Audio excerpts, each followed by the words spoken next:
안녕하세요. 팔질환 무엇이든 물어보세요. 이우천입니다. 오늘은 후방, 발목 관절염인데 그 중에서 후방, 뒤쪽에 관절염이 생기는 겁니다. 그것의 치료에 대해서 말씀을 드려보겠습니다. 제가 최근 한 6개월 사이에 7편의 SCI 논문이 일단 됐습니다. 그런데 그 중에서 5편이 이제 발목 관절염에 대한 건데요. 제가 주로 하는 거는 물론 발목에 인공관절도 하고 또 발에 무지해반증도 하고 인대 파열도 하고 다 하지만은 그 중에서 제가 주로 연구하는 것도 세계적으로 발목과 발을 치료하는 의사의 최대 관심사, 제일 중요한 질환은 발목 관절염과 평발입니다. 물론 다른 것도 중요한 게 많지만은, 그래서 왜냐하면 이것이 중요하기도 하고 환자 이런 것이 문제가 돼서 발을 실제로 잘 쓰지 못하고 활동에 지장이 있는 경우가 많고, 또한 그것이 치료하기 어렵기 때문에 이런 데 대한 관심이 많은 것인데, 저는 그 중에서도 발목을 어떻게든 살려서 내관절을 쓸 수 있게 하는 데를 주로 관심을 가지고 연구를 하고 있습니다. 그래서 여태까지 이 세상에 발목이 뒤가 좁아진 관절염이 있다, 후방 관절염이 있다, 이런 거는 알려진 바가 전혀 없었습니다. 그래서 제가 얼마 전에도 말씀을 드렸는데요. 이것이 정상 관절이 있으면 이렇게 이 관절면과 관절면 사이가 나란한 것이 정상입니다. 그런데 이 관절이 대개는 전체적으로 한 번에 좁아지는 경우도 있지만 대개는 한쪽이 먼저 좁아집니다. 그래서 이것이 안쪽 발목 복숭아뼈고, 보통 이걸 그냥 복숭아뼈라고 하기도 하죠. 바깥쪽 복숭아뼈고. 그런데 대개는 이 관절을 밖으로 봤을 때 안쪽이 좁아지는 관절염이 제일 많습니다. 그래서 이거에 대한 연구 논문도 제일 많은 겁니다. 그래서 정상이고 여기가 좁아지고 좀 더 좁아져서 아예 이렇게 닿는 정도로 이 연골이 하나도 없어지는 거죠, 이 부분은. 그래서 이런 형태로 관절염이 진행하고 안쪽이 좁아지는 것이 제일 많다, 이렇게 이제 보통 알려져 있는데, 이거는 안쪽이 좁아져 있죠. 요 관절은 반대로 바깥쪽이 좁아져 있습니다. 그래서 안쪽 또는 바깥쪽인데 바깥쪽은 안쪽보다 좀 훨씬 적습니다. 그래서 현재까지 이 세상에 알려진 것은 안쪽이 좁아진 거, 바깥쪽이 좁아진 거, 아니면 다 좁아진 거, 이렇게 돼 있는데, 제가 요거 얼마 전에도 한번 말씀을 드렸는데, 후방이 좁아진 거 또는 앞쪽만 좁아진 거, 이런 걸 제가 발표한 최근에 이런 연구 논문이 됐다, 이런 걸 말씀을 드린 적이 있습니다. 요거는 발목이 앞뒤로 보면은 관절이 꼭 정상인 것 같습니다.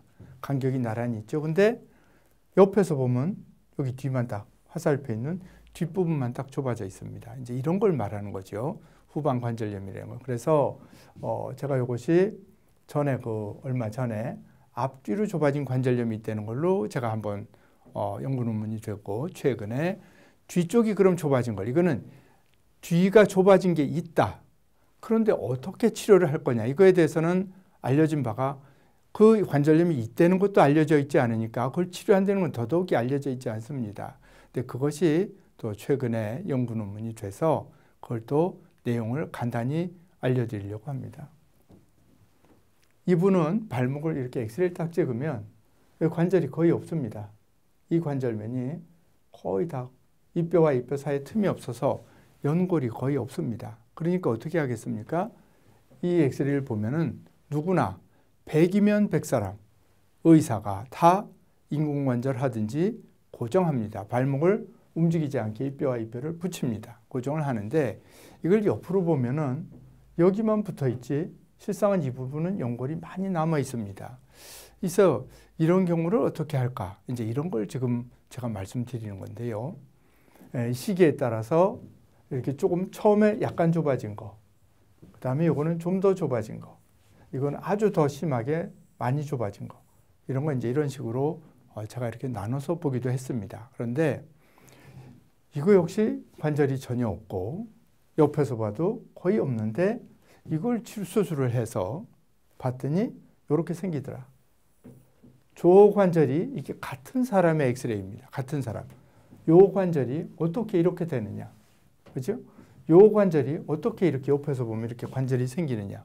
물론 100이면 100사람 다 되는 건 아니고 이렇게 심하게 좁아진 경우는 이렇게 되기 어렵습니다. 그렇지만 이거보다 덜한 경우, 반쯤 좁아진 경우는 이렇게 살릴 가능성이 굉장히 많습니다. 그래서 그거를 제가 이걸 말씀을 이렇게 자꾸 드리는 이유는 이거 보면은 전부 다 관절을 붙여버리든지 인공관절을 합니다. 근데 이 관절이 이렇게 될 수만 있다면 내 관절을 쓰는 것이 그것이 얼마든지 더 좋고 만약에 나중에라도 이것이 저렇게 다시 된다면 그때 가서 인공관절을 하면 되는 것이거든요. 그러니까 이거를 이렇게 만들 수 있다면 이것이 획기적인 일이다. 그거를 말씀을 드리는 겁니다. 그래서 요분은 요런 정도의 관절염이 뒤쪽이 좁아져 있는데 이거를 CT를 해봤더니 요렇게 더 자세히 이제 보이죠. 이렇게 돼 있고 요거를 수술했더니 요렇게 됐다. 물론 이것이 정상적으로 아주 넓어진 건 아니지만 뼈가 딱 닿아서 갈리는 부분을 많이 개선했다. 그리고 환자가 좋더라. 이제 그런 얘기를 말씀을 드리는 겁니다. 이것도 역시 비슷한 것들을 이렇게 보여드린 이유는 이런 거를 어쨌든지 이렇게 먼저 해놓고 그때 가서 잘 쓰면 좋고 안 되면 그때 가서 인공관절이고 하는 것이 좋겠다는 거라서 또 그것이 그냥 내가 아무런 근거도 없이 이렇게 말씀을 드리면 이거를 그냥 이상한 치료를 한다 이렇게 말씀을 혹시 그러는 분이 있을까 봐 제가 최근에 이런 연구 논문이 그것도 공신력 있는 학술지에 돼서 제가 말씀을 드리는 겁니다. 이 경우도 역시 마찬가지 그런 좋은 결과를 얻을 수 있었던 예입니다. 그래서 이렇게 뒤만 좁아진 경우는 환자가 10명이면 9명 또는 20명이라 그러면 그중 19명 거의 대부분이 평발이 원인입니다. 평발.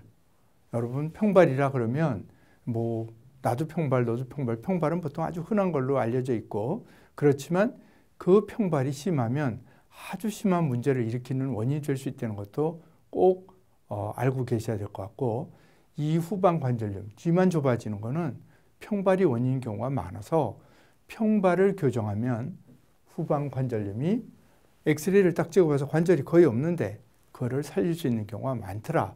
그걸 말씀을 드리고 그냥 보통 엑스레이에서 관절이 전혀 없어서 닳아서 아주 얇은 것처럼 보이더라도 관절을 잘 살려서 쓸 가능성이 있는 경우가 꽤 있기 때문에 꼭 좀 잘 생각해 보시라고 이런 말씀을 드렸습니다. 대단히 감사합니다.